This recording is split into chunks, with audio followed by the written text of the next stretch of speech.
அதிமுக பொதுச் செயலாளர் எடப்பாடி பழனிசாமி பாஜகவிடம் சரணடையும் நிலைக்கு வந்துள்ளார் என்று புகழேந்தி தெரிவித்துள்ளார். பழனிசாமியுடன் கூட்டணிக்கு யாரும் தயாராக இல்லை என்றும் அவர் குறிப்பிட்டுள்ளார். கூட்டணி கட்சிகள் யார் வரன்றா உன்னை தேடிட்டு கூட்டணி கட்சிகள் விஜய் எங்களை பற்றி ஒன்றுமே பேசலையா? அவங்க எவ்வளோ சாதனை புரிஞ்சிருக்கோன்னு சொல்லி நடிகர் விஜய் அதனால் பேசலைன்னு சொல்லி உன்னை பொருட்டாவே நினைக்கல. ஒன்று ஒரு அரசியல் கட்சியினுடைய தலைவராகவே அவர் கருதலை. யார்? நடிகர் விஜய் எல்லாத்தையும் பேசினார்.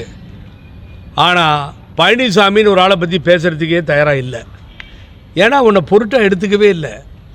இங்கே கூட்டணிக்கு யாருமே கிடையாது. இது யாரை ஏமாத்துகிற வேலை, ஊரை ஏமாத்துகிற வேலை. இப்போ பிஜேபிகிட்ட வந்து மறுபடியும் சரண்டரை காலில் விடக்கூடிய ஒரு கேவலமான நிலை. ஆகவே பிஜேபி கூட்டணி இப்போ இருக்குங்கிற மாதிரி இதை சொல்கிறார். ஆகவே மக்களை முட்டாளாக நினச்சிக்கிட்டு பேசாத பழனிசாமி, நீ எவ்வளோ பெரிய அறிவாளின்னு எனக்கு தான் தெரியும். ஆகவே இது போன்ற கருத்துக்களை சொல்லுவது என்பது சரியான ஒன்றாக தெரியவில்லை.